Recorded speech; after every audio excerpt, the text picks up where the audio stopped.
Hello, and welcome to episode 44 of TBR, the To Be Read podcast, where we talk about the books we love and the topics that interest us. I'm Patrick Stemp, and with me, as always, are Michael Ronn and Jamie Maltman. How are you guys doing? Great, Patrick. And tonight we have a guest, Mr. Roland Denzel. How are you? I'm great. Thanks for having me on the show. Yeah, thanks for coming. Tonight we're going to be talking about reading fast and slow. And before we get to our roundtable, I'd like to give our guests a little opportunity to talk about themselves. Roland, what kind of stuff do you read?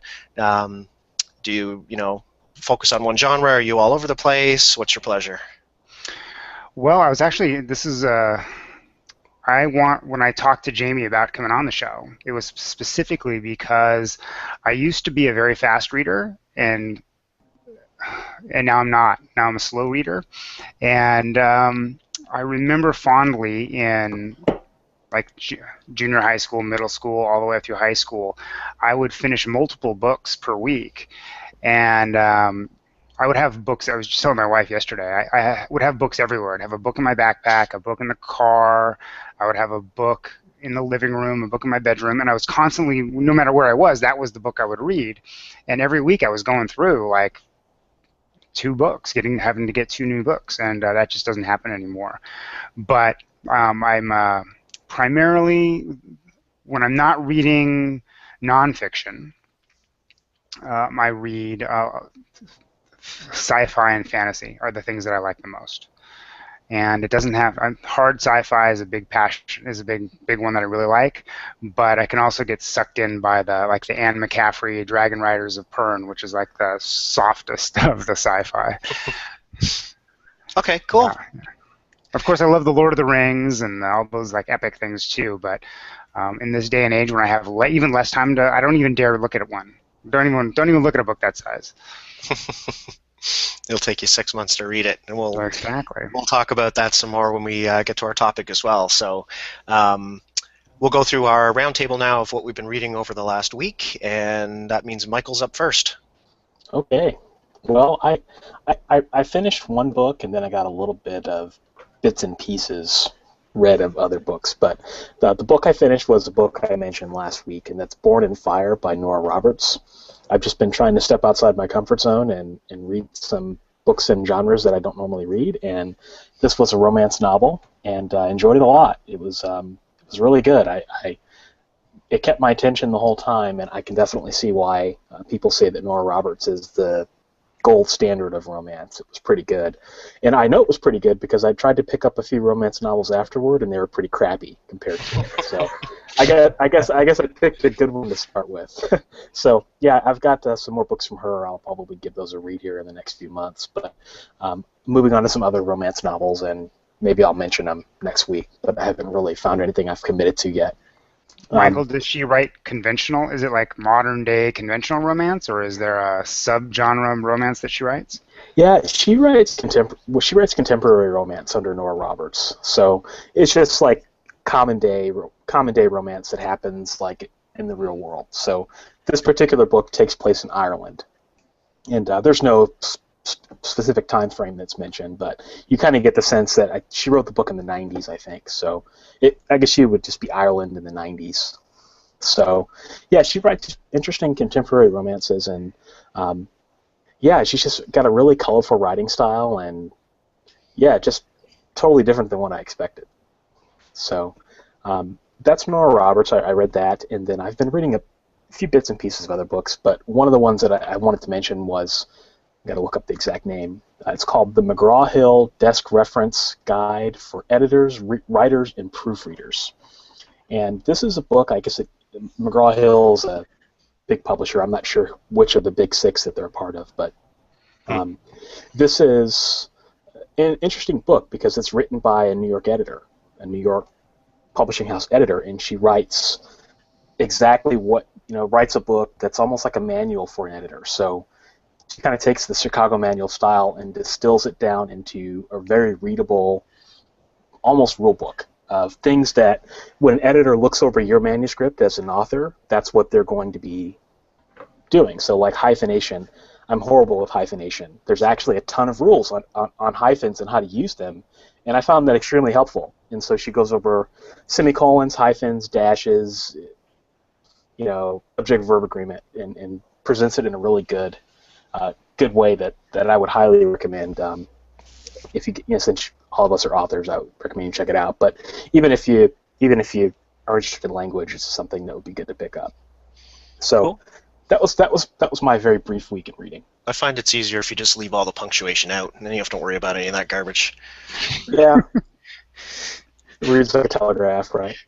Put stop at the end of every line.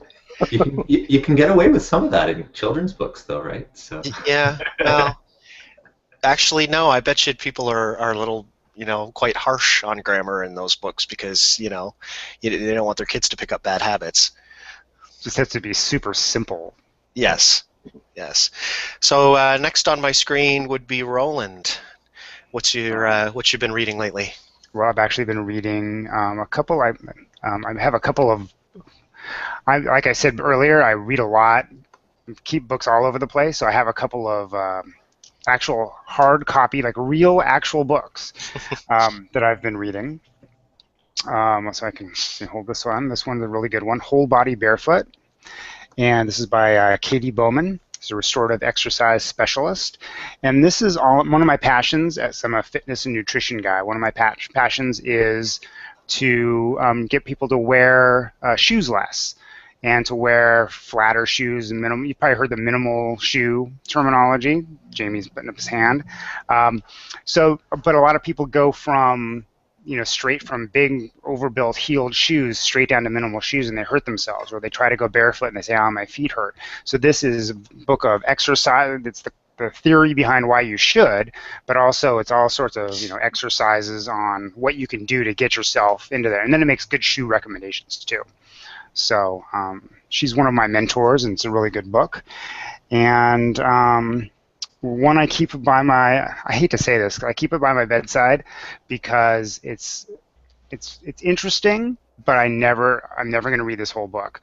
But I thought you guys might think it was interesting. It's called the Pentrophion, and what it is a cookbook from the old and ancient times. It is like the history of food and its preparation in ancient times. So there are ingredients in here that you have never heard of, and all sorts of things. There's a lot of things you have heard of too, but in interesting language. It uses the language straight out of the old books. It's a really interesting book by Alexis Sawyer, and my wife got it for me for Christmas a couple of years ago, and it's been sitting there, and it's really fun. It's like a really fun book. My wife's a cookbook author, so we cook a lot at home and always experimenting with stuff like that. So it's a really fun. So when you say like ingredients you've never heard of, like, do you mean that literally? Is it stuff you can't get today, or is it stuff that's just obscure but you can get it at the bulk barn? Or yeah, sometimes it's a little bit of both, or sometimes it's like we don't eat a lot of organ meats in our countries, and or at least in the cities. So there's they will have oxtail or kidneys, things that we don't have readily available. But there's also things that might be an ingredient or an herb that we don't really have anymore, but there's a modern day equivalent. It's been such a long time ago that people don't really eat it. Or if you do a lot of research, you're going to find out that whatever they called it back then, today it's called dandelion greens. Or the ingredient is cocaine, which you can't really get right now. Yeah, I haven't found that part in here, but that definitely could be a thing. Yeah. So have you and your wife made any of the recipes? Yeah, but they were very simple. It was mostly bone broth.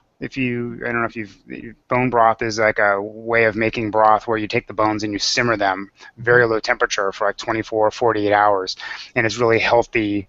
And our ancestors did it, for thousands of years, and you get a lot of things in it that we don't get today. So we've done that, but that's about it. A lot of them are kind of scary. Let's say an animal stuffed with an animal, stuffed with like haggis and all those kinds of things. Some of it's like your worst nightmare, but most of it, if you kind of translate it forward, you can see where the things that we eat today where they came from. So it's pretty interesting. And I flipped through this one. this one, Michael, I had you in mind with this one. History of the World in 6 Classes. Nice. Because you had mentioned, I don't know if you've read this, but you had mentioned a while back that you really liked books about food and about where food comes from and the food history. Yeah. So this is a really good book by Tom Standage. He's written a couple of different books. I think he wrote Catching Fire, which is the history of mankind and how fire influenced our development and our civilization and our cooking, obviously. So both pretty good books. And then most of my other stuff has been I've been reading Libby Hawker's book on outlining. It's called Drop Your Pants, Take Off Your Pants, or something like that. Yeah. Take off your pants. So I'm about like a quarter of the way into that, and I'm really enjoying that. And I'm getting into writing fiction again. I've been writing nonfiction exclusively for the past 5 years, and but I just always thought I'm never going to be able to write fiction that anyone will read. But now I think that that's not, with this new day and age, now it's a possibility. So might as well write something that I really love and I've wanted to get out for a long time. So I'm starting to read some of these books while I have my downtime in my nonfiction writing. So just a hint for anybody out there, if you want to do a search for Libby's book, Take Off Your Pants, you should put that in Goodreads, not Google. Yes, and it's Libby. That sounds like a challenge to me. Yeah. I was trying to add it to my, Are you feeling lucky? Libby read list. It's Libby, Libbie, too, not Libby like the vegetable company. Yeah. But yeah. But it's a good book, and I've kind of been going back and forth between that and Monica Leonel has a book about writing faster, and that's something that I have not. It's really been. I was able to write faster based on what she's done. So it's gonna be interesting to see when I get into writing fiction, because the nonfiction I'm going back and forth with research this, research that. So it's really hard to just write straight through. But with fiction, I do that a little bit better. So I'm looking forward to trying that. Yeah, I read Monica's book too, and it was fantastic. Yeah. Definitely helped me too. Yeah. Okay, and that takes us to Jamie.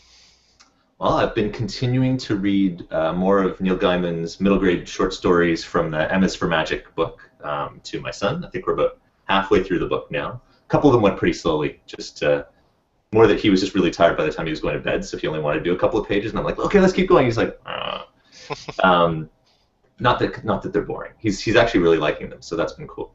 And then I'm most of the way now through the As the Crow Flies by Robin Lithgow, the fantasy one, and I'll finish that one up next week, and then I'll talk about it more.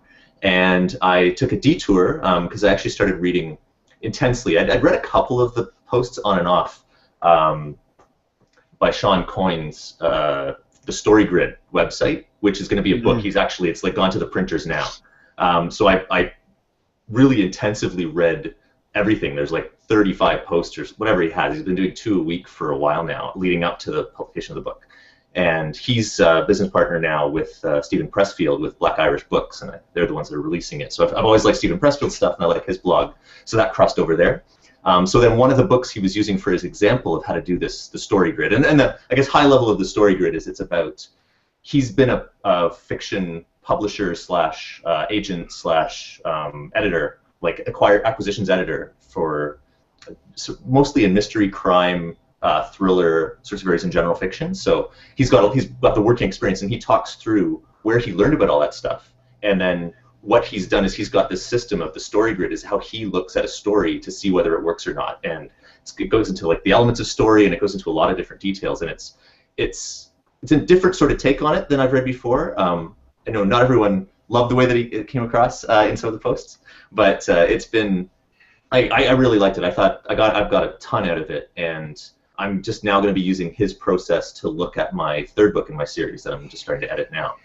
So that's been really cool. And so one of the books that he used as an example was Thomas Harris's The Silence of the Lambs, which I'd never read the book, but I watched the movie whenever, like 20 years ago or 15 years ago or whenever that was, and liked it at the time. I'm not generally into like more gruesome type thrillers, but the book didn't read that way. I don't know if I'm just sort of inured to some of that stuff now, but the books, I really liked the book. I thought it was fantastic. It was neat hearing him talk about it from all these different angles and showing the different arcs of the different values through the book, and having all these different examples for his system of where the different turns are happening, and so it was one of the most intense books I've read. Well, no, I mean, it's one of the most intense delving into a book after having read it, but almost through a course that I've done in a very long time, and the first one I've really enjoyed doing that way, because I think the only time I've gone this intensely into a book would have been like high school English classes. So, and this is more interesting book than a lot of ones that I did back in high school English classes. So, great story. I think it's interesting. They shot it mostly pretty straight to the book, but there's a few changes they made for the movie that just you had to for a movie version, that it seems like they did lose out on a few of the aspects of sort of the internal. Because the big thing he's talking about is sort of making sure you're meeting the genre expectations of the external genre. So what they want, what the protagonist wants, and the internal genre, what the protagonist needs, and just how perfectly those dovetail and work together in the book. So just really fantastic there, and it's neat. There's been a bunch of movies and a bunch of books that through his discussions. Now I really do want to go read, and The Shining is one of them. Chinatown, the movie, is another one of those ones that he used in a bunch of different examples, and so which are acclaimed as being very, very good books and movies. So I'm really looking forward to that book too, and I read a lot of those blog posts as well. And do you feel like the people who the people who were commenting more negatively or were not as happy with his take, they seemed like they were upset that he was distilling it all down to, this is the formula that sells and this is what people want. So if you don't meet these things, you're not going to be. And they're like, that's out of the form of, now it's not art anymore. Right. I don't really have an issue with that kind of. I don't either. But that's like that. I can understand that some people wouldn't. For sure that side of it could rub some people the wrong way. But and I don't know. I think he's pretty reasonable. He's not as hardcore as I've seen some people to do with some of the plotting and that side of things from a genre perspective, and that really denigrate the literary side. 37 minutes in, it has to be this, and 38 minutes you have to do that. But people expect this and that. Yeah. He really, I think, shows what makes very powerful literary type stuff work within a genre veneer. And to me, that's the best combination, right? If you can have this great plot and this great character side stuff all coming together in the deeper themes, and he's really into bringing all that together. So I think it's if you really just want to write something that's sort of the more less lighter on the plot side, more character, more just about the language. No, he's not as keen on that, and he does talk against it a little bit, but not against it. Just saying hey, go do that, but that's not going to interest me, and that's not going to be a mass. That's not going to be your big, yeah. So, but again, he brings such an interesting perspective, having worked from the editor side more than the writing side, because most of that stuff that I've read is Yeah, I loved it. I'm really looking forward to the book. Yeah, and I'm glad that I waited longer. I think that's part of why I read it a little bit at the beginning, and I was like, I don't want to get this doled out in just the parts. And I know a lot of people have been waiting for the book rather than reading it straight through, but there was enough there now that I could go through it in absolute depth and apply it right away to what I'm going to be doing for my writing. So that was perfect timing. So there you go. So a lot of fun, and yeah, Silence of the Lambs, 2 thumbs up there. Okay, that was it. Yeah. Okay. So the book that I read this week was Clans of the Alphane Moon by Philip K. Dick, and that's a reread for me. I've been kind of going rereading some old favorites. So this is a great, Philip K. Dick is classic, and this is a great story about a moon that used to be basically a psychiatric hospital, and that was kind of abandoned after a war, and these people have now populated the moon and broken off into different clans based on their psychosis. Oh. So the schizophrenics all live together, and the depressed all live together, and they have council meetings, and they've kind of set up a little society through that. And the main character is a CIA guy on Earth who programs simulacra. Anyway, his wife dumps him, and decides she's going to take off to this moon to try to reclaim it for Earth. She's a marriage counselor and like a therapist, so she's going to kind of evaluate this place. And she leaves him, and he decides that they're going to put one of these simulacra on her ship, and he's going to control it from Earth and kill her while she's away. And anyway, there's a lot of other things going on there. It's a great little story. I really enjoyed rereading it. I think I'm going to do some more rereading of Philip K. Dick soon. The other one that I was started this week was not a book, but I'm going to count it because it's an audiobook, and it's a little series I found called Fry's English Delight. And it's a BBC radio series that they've released on audible.com. And I think he's done a few of them, so I picked up series 1.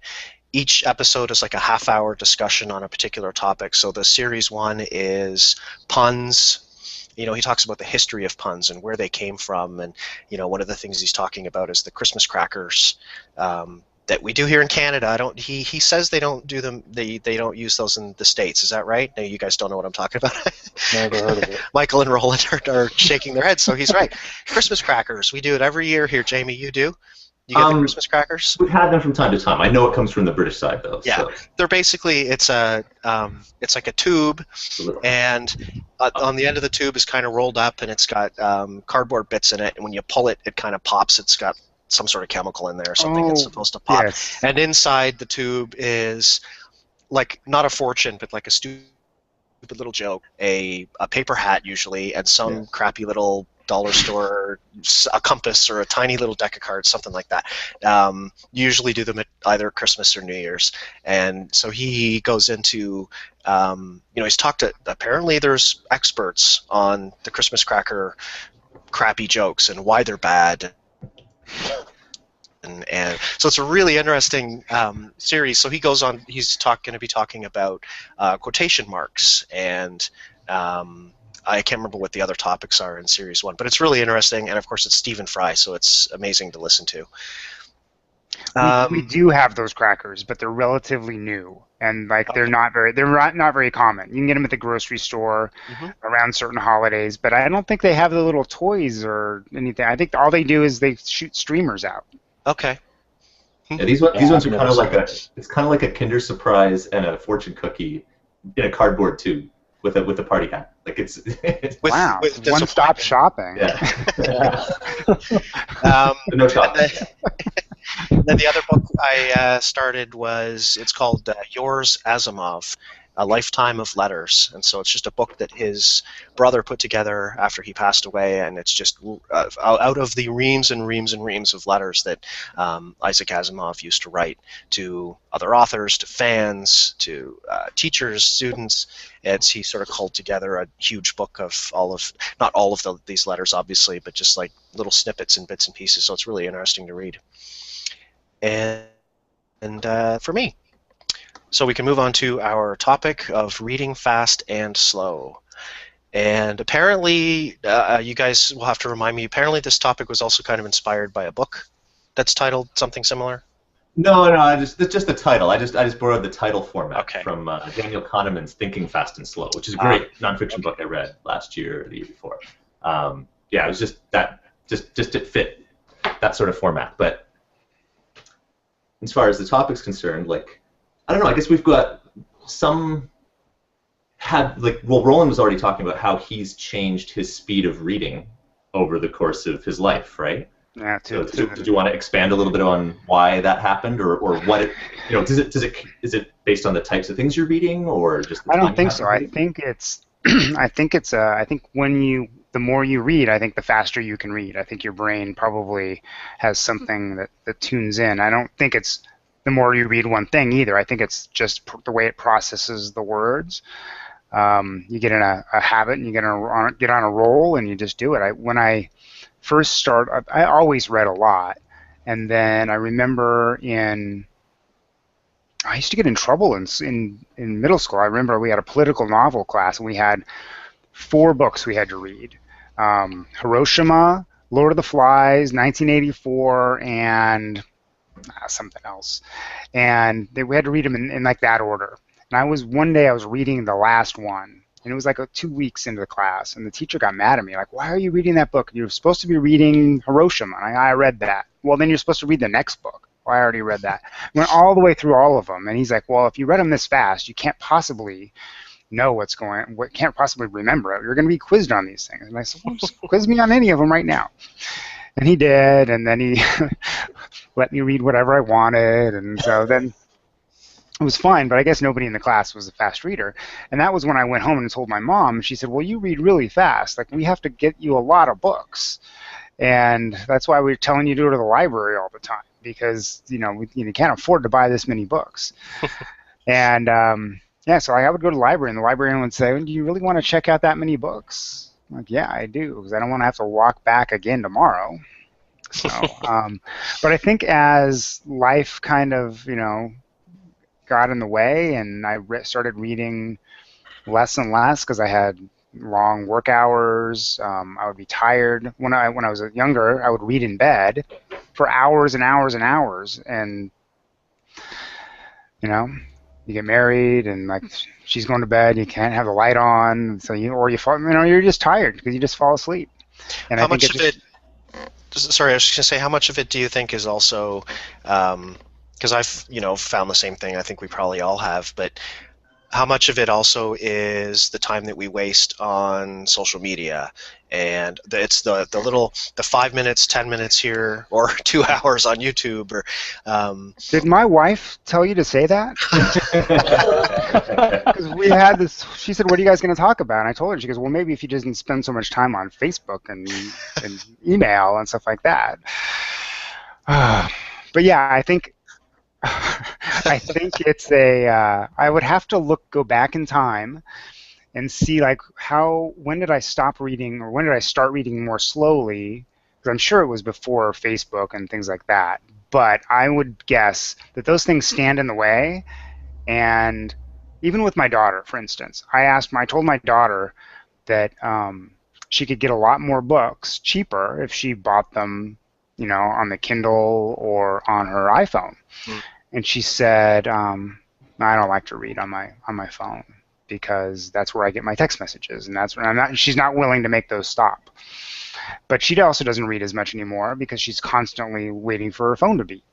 So she might have a physical book, but unless she puts the phone in the other room, she doesn't do it. So I think it interrupts, and then eventually you're not as hooked in the story because you get these tiny little interruptions, and as a result, you don't read as much. I had that problem with not just specifically reading on my phone, but just having my phone with me. Period, is the constant buzzing, and I just put my phone on block.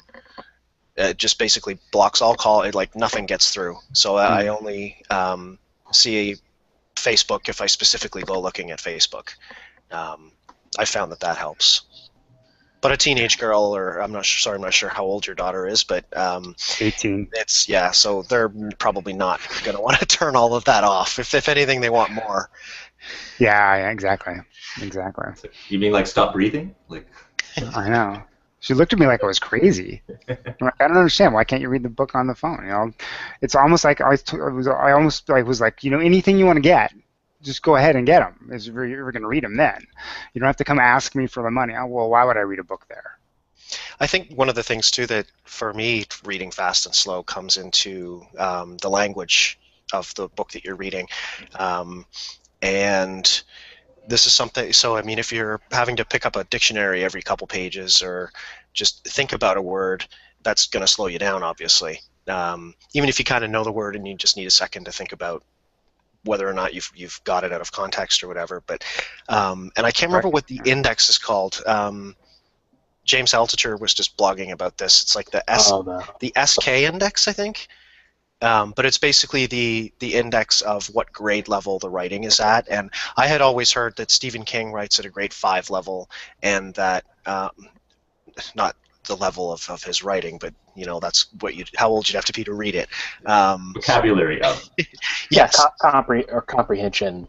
Yeah. So it's just, and I guess, I think there's actually, he said there's a tool right inside Microsoft Word, and I didn't know that, where you could test that to see what grade level you're writing for. And I had heard in the past that grade 5 is kind of the sweet spot. That's about where you want to be.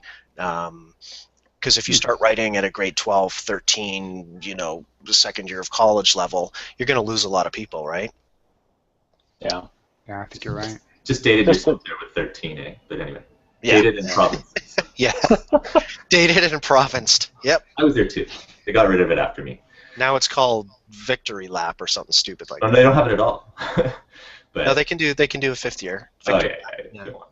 It's dumb. And I think there's a lot to be said with aging too. We all kind of talked about getting older and circumstances in life changing, and I don't know. I find that books tend to evolve for me.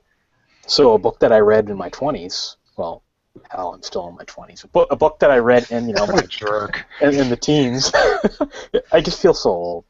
A book that I read in my teens, it's not going to have the same level of intensity that it had when you read it.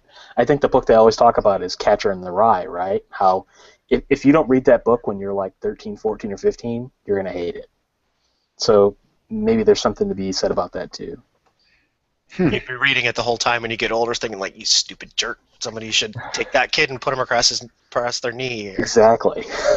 I read it. I don't know. I guess when I was right out of college, and I hated it. But I could see the appeal. And maybe that has something to do with patience too. When you're younger, I guess you have more patience, and you haven't read as many books, so more books dazzle you, right? And then as you start to read more, and you read more books, and you learn what's out there, and you learn all the different authors and what good writing is, your tastes change. So that's why you can go back to a book and cringe. So Roland, you were talking about, when you were younger, you read a lot of books and you read fast. So, but then you were also talking about reading, that you also read. Okay, I've got a book on the can. I've got a book beside the bed. I've got a book that I read at the dinner table. I've got a book. So I kind of wonder, and that's kind of how we live our lives today, right? I'm going to spend 5 minutes on Facebook. I'm going to spend 5 minutes on YouTube, 5 minutes on Twitter. We're multitasking, but really not getting anything done. Mm-hmm. When you read a lot of quantity when you were a kid, were you reading one book from beginning to end, next book, beginning to end? Like, I wonder if that's something that slows us down too, because I've got eight books on the go, and No, I've always done that. Like, I do it less now because I don't have as much. Like, if I have a book in every part of the house, I'll never get a book finished at this point. And also, I read on my Kindle, so I have the Kindle, and I can, I have the Kindle on my phone, I have the Kindle at home, so I can pick up right where I left off, no matter which device I have. But when I was a teenager, like, I think I would probably read for 2 hours at night, but I would read, that was like 2 or 3 days, 2 or 3 nights, and that book would be done. And then the next day, in my backpack, I would have a book at lunch, and I would read, a lot of pages then, and it was very fast.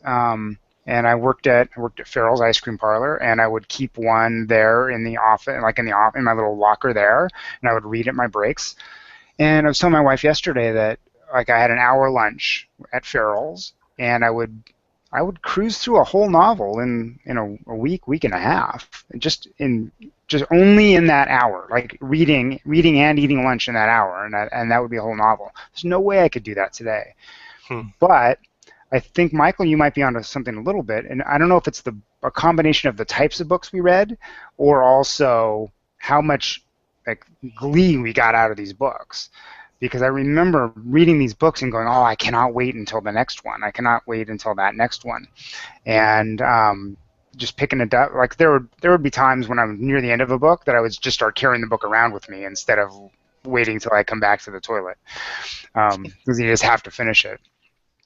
Yeah, that's when you got a good one. Yeah, when you take it out of the bathroom. For us specifically too, I kind of wonder if part of it too is we as a group are probably reading the books that we should read, and less of the books that we want to read. So honestly, one of the reasons I've been kind of rereading some Philip K. Dick and some Hitchhiker's Guide to the Galaxy and things like that, as I just kind of recently was like, I want to read a few of the books that I just really want to reread them. Good Omens, rather than reading some of the things that I feel like I should be reading because it's craft or it's somebody I know or whatever.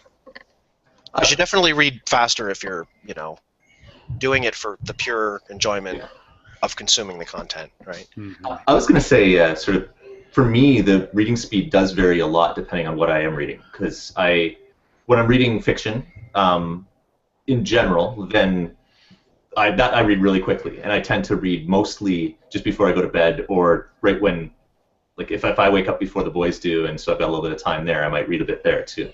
So it's usually uninterrupted. There aren't the other distractions, and I really get into the story and go go go. For nonfiction, I tend to have it either in the dining, like the kitchen table, or beside the couch, and I read it. I chip away at it in little bits, so you don't get into the flow as much.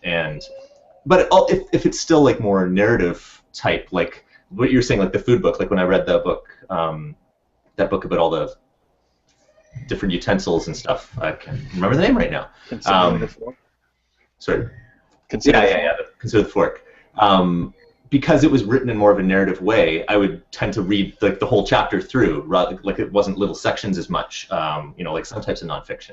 But then you go something else, like just the story grid that I was just reading there. I was making a huge amount of notes from that, so then it bogs down to be really, really slow. But I'm still getting through it. I'm still enjoying getting through it. But because I'm getting so much out of it, like it's more sort of textbook learning type, then the pace grinds down to a halt. And the other one is if I'm beta reading for someone, that can vary widely, because if I'm starting to think about comments that I'm going to be making to someone, then that's gonna pull me right out of it, and I'm going to slow down considerably. So That's I've got a whole bunch of different, very different speeds that I find myself reading at these days. I don't think I've slowed down as a reader overall. It's just sort of the use and exactly what I'm trying to do there. I think the craft of the writer comes into it too there, where the reason people can blast through a Dan Brown book is because each chapter is just a little piece of candy. They're very short, and you're more likely to say, okay, just 5 more minutes, and it pulls you in, and you just keep reading. Versus, I found personally myself, if I'm reading a book and I look at it, it's like, oh my God, there's like 56 minutes left in this chapter. There's 80 pages. That's where I might say, well, I'm on page 20. Like, I'll pick this up tomorrow. Which also maybe says something about how much I'm enjoying the book. But I like something in that middle ground. I don't like those 120-page chapters. Yeah, I'm not a fan of those either. It's just like break them up a little bit. Tolkien. I found that I've been going back to, like you said, you were rereading some of your old favorites. And for a while, I was like, well, I don't have time to read my old favorites. I got to read new stuff. But I've had too many, I guess, bad book experiences where I pick something up and I really try to like it, and it's just not up to par. And then I put it down, I try another one, and so finally I almost needed like a palate cleanser. So I went to the garage and I got out a box of books that I loved this book, and I pretty much got sucked in and I read the whole series. Now that one I did read pretty fast, but not as fast as in the olden days, but sucked right in. So I think a lot of it is, again, going back to when part of that was probably the nostalgia. Like I'm reliving the glee that I felt as a younger Roland. It's funny, when you were talking about the social media stuff, it just twigged to me there. Like when you were specifically talking about like your lunch breaks and that sort of thing. Because now you've got the smartphone in your pocket. You can do a million different things in any off time that you have anywhere you are. So reading reading could be a choice there. Whereas back before I had a cell phone, in the 90s, you'd bring a book because what else are you going to do if you have that time? Like if I'm going to be waiting at the bus stop for a bit before I see someone, or anywhere, like I would bring a book pretty much anywhere I'd go and be burning through books all the time. So yeah, and there are times when I've told myself I'm going to read a book at lunch on my phone, on my the Kindle app, and I spent like 5 minutes of it in the book, and the other 20 minutes, 30 minutes looking at email or Facebook or Twitter or Googling "take the Yeah. pants off" or whatever it was called. Yeah. Yeah. Well, it's so easy not to read these days. I mean, when you have your phone, I mean, the Kindle app or whatever app you choose to read, that's just one app on Yeah. your phone. I mean, most people have how many apps? I know there's times where I've been at lunch and yeah, I'll read a chapter, end up on Facebook or end up with my email, kind of like you, Roland, and or there's just sometimes where I just get tired of reading on my phone. You know, Yeah. there's sometimes some situations where you just don't want to do it, and that hurts your overall progress too. Yeah, I do have like a Kindle Touch with the e-ink screen, and I do carry around that every once in a while and leave go grab some lunch and I leave my phone in the car, and I do read the whole time. So there's certainly something to that.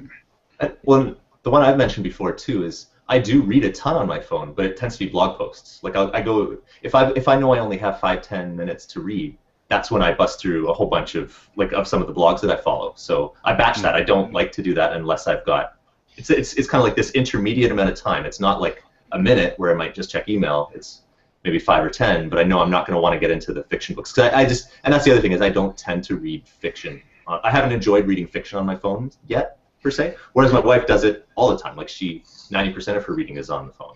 I gotta say though, with blog posts, man, they're getting long. I mean, I've That's got. because you read James Altucher.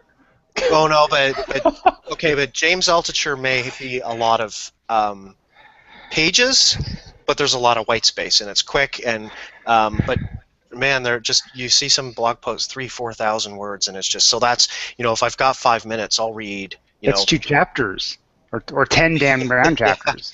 Yeah. And usually they're selling something, and so I've actually gotten away from reading blog posts because they're getting just way too long. Well, you know what? I think some of my favorite writers, like independent writers, they write fast, and I think they write blog posts fast, and because they can write them fast, they fill them up with words. I was reading Christine Catherine Rush, right? And she has great advice. I mean, about the process of writing and things like that. But I felt like I kind of got this, you know. And then and the first 500 words, and then it went off for like another 2,500 words, and yeah, I love her books. I stopped reading the blog. Yeah. I like it. It's it's too much. It's one where I know how long it's going to be, so I've got probably 3 or 4 different lengths of blog posts in mind. So I match it up for the time, and my expectations are there, and I'm fine. So yeah. Whereas Seth Godin, and there's a bunch of other ones like that fit into the okay. I'm going to blitz through 5 paragraph blog posts right now versus I'm going to read one long form blog post right now. Well, part of it is when the blog post is that long, I keep thinking, I could have written something in this amount of time. If I only have like a half an hour to write, some of these things, it's like so dense. And well, heck, they could have probably written a whole half a book in the amount of time it took them to write that blog post. I'll be honest with you. That's one of the reasons that we decided to keep this podcast in general, not tonight, to 30 to 40 minutes is what we shoot for, right? Because people are busy, and when we first fired up the podcast, that was one of the things we talked about. Say, there are some great 90-minute podcasts out there, but this isn't going to be one of them. Like, we want to keep it short, respect people's time. 30 minutes, 40, and sometimes we hit an hour, but whatever. It's because people are busy, and the last thing you want. So the same with a blog post or anything is for somebody to look at how long it's going to take them to consume that content, and decide that they just don't have the time. There's something else they'd rather do that'll take less time. Or they're going to skim the heck out of the article and only grab what they want to grab. Yep. Which is why you see so many blog articles that have the subheads and bullet lists. I mean, that comes into it too. And I find that because I do read blogs, I do bring that skimming into my fiction, or not my fiction, but the fiction novels that I read quite a bit. And for better or worse, I don't know if you guys do that, but I tend to skip. If I get to a point in a book where I'm really starting to kind of slow down, I'll just skip to the next piece of dialogue. Yeah, It's rare. It's rare. I'd be more likely to just. I do it a lot. That would be a sign that I'm not enjoying the book enough for me. Well, that's my point. Otherwise, it'd be there. Yeah, I tend to dip in and out. I mean, if an author's not keeping my attention, at least with a ebook, you can skip around a lot faster than in a print book. So, yeah, I'll give them a chance. I'll dip in and out, and if I don't like it, then I'll bow out. But I think a lot of people do that. They just don't like to admit it. Yeah. Well, I think a lot of people do it, especially with nonfiction, because you can sort of skip because a lot of it is if they make their point and then they're justifying their point or they're explaining why that is what they just said is correct. So a lot of times, if you've already bought into it, you just skip on to the next section. Sometimes nonfiction with a blog post or whatever, you can just scroll to the bottom and see how much the thing is that they're trying to sell you. Just get to the bottom and click on the link. Oh, it's $1,000. Just start at the bottom. I'm not. Or sometimes I want to see what are their points. You skip to the bottom, and these are the takeaways. Oh, okay, let me go back and see why you said those things. Well, and so that's something that's interesting too. I think with nonfiction is where you're making a mistake if you don't put that conclusion at the beginning, right? Yeah. Mm-hmm. This is my point, and if you get it, great. If not, let me explain it to you. From a novel length perspective, I feel like I've read a lot of short novels or novellas or whatever, extremely long short stories that were very good and very well done, and I wish they were more marketable, because I feel like a lot of the ones that I've read that are twice the length had the story of the shorter, the story, only enough story to hold the shorter length. But they were really fluffed up with dialogue that didn't need to be there, or some side plots that were.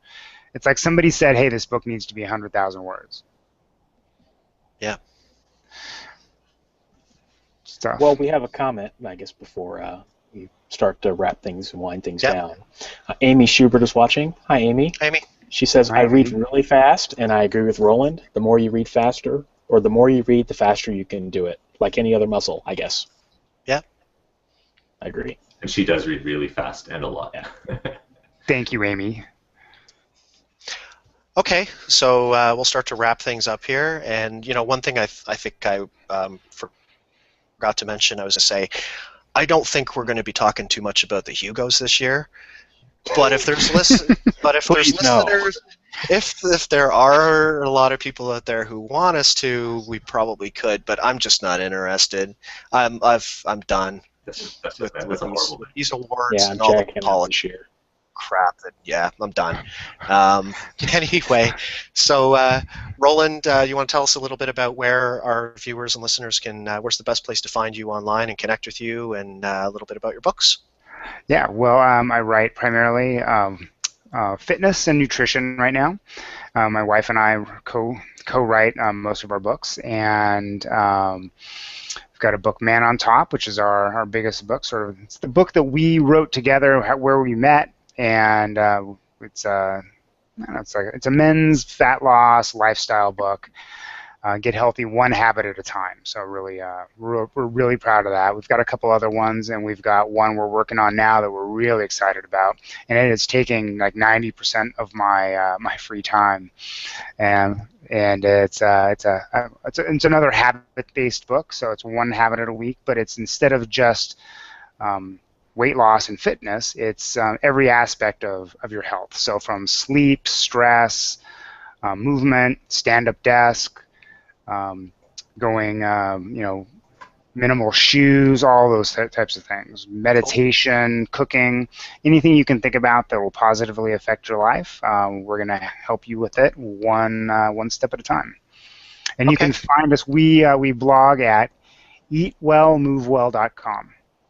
All one word? Eatwellmovewell.com. Yep, one long word. And can they find Man on Top there, or should they do a Google search for that too? Yeah, if you go to eatwellmovewell.com/books, you can see all the books right there.